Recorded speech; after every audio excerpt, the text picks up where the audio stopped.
When it comes to Google Tag Manager, in order to really get the most out of it, it's important to understand the different parts of it. And once you grasp these different parts, the whole tool becomes 1,000% easier to use. First, let's talk about tags. What is a tag? The easiest way to think about a tag is this. A tag is you telling Google Tag Manager, this is what I want you to do.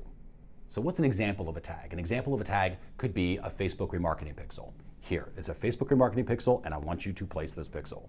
Or it could be something like a Google Analytics page view.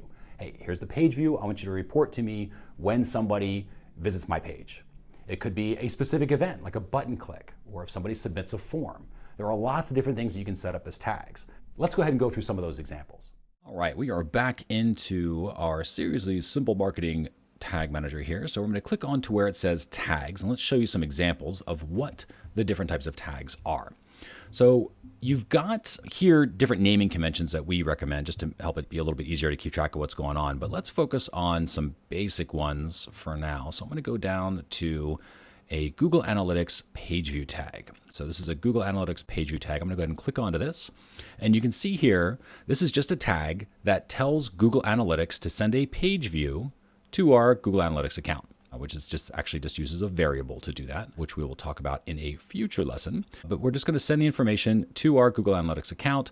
And what it also does here is help us set up any cross-domain issues. It passes through user ID information, even passes through scroll distance information that we've had it set up. We've customized this quite a bit. And this is another great example of the difference between using Google Tag Manager and just using Google Analytics on its own. With Google Analytics on its own, you could do things like this, but it requires some development skills, and you've got to be really, really detailed on what you're doing.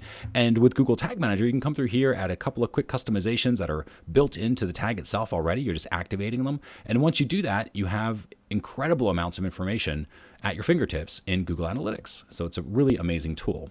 Now let's take a look at a little more even basic tag, and I'm just going to do a Facebook pixel. So here's an example of a Facebook pixel. So we would just come through and we took the Facebook pixel that Facebook, of course, gave us in our ad platform, and we just copy and paste it in here. And that's it. That's all the tag is. This is just a type of tag called a custom HTML tag, but the tag itself is a Facebook pixel, and it just puts the pixel on the page. And so when somebody visits, Facebook knows it so that we can advertise and remarket to them a little bit later. We also have the exact same thing with some of our conversion pixels. And then we also use it, here's another example, for things like Clicky. So we've got Clicky script that's set up for another analytics platform that we use. Again, custom HTML tag. We have it set up for Hotjar, which is an incredible tool. So we've copy and pasted our Hotjar code, and we've set that up and firing that through Google Tag Manager. Again, this is just the tag that fires Hotjar code.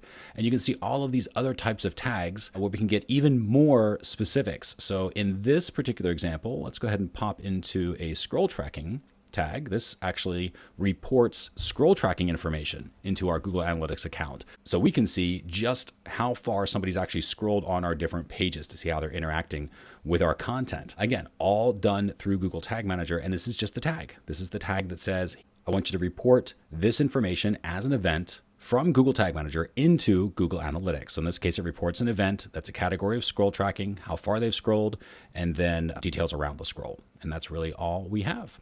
So those are some examples of different types of tags. I'm going to click here just to show you what this looks like from the start. So when you click on New, you are given your tag and your trigger. So in this case, we're going to click on tag. This is the new tag. Remember, what we want Google Tag Manager to do is the tag. So I'm going to click on that. And it first asks what type of tag we want. And you have all of these different built-ins. And if there's something that's not a built-in, something like a Facebook pixel, we can use these custom HTML tags or custom image pixels for firing back conversion data. And then you've got a lot of third-party vendors that have come through here and have their tags that are now built in.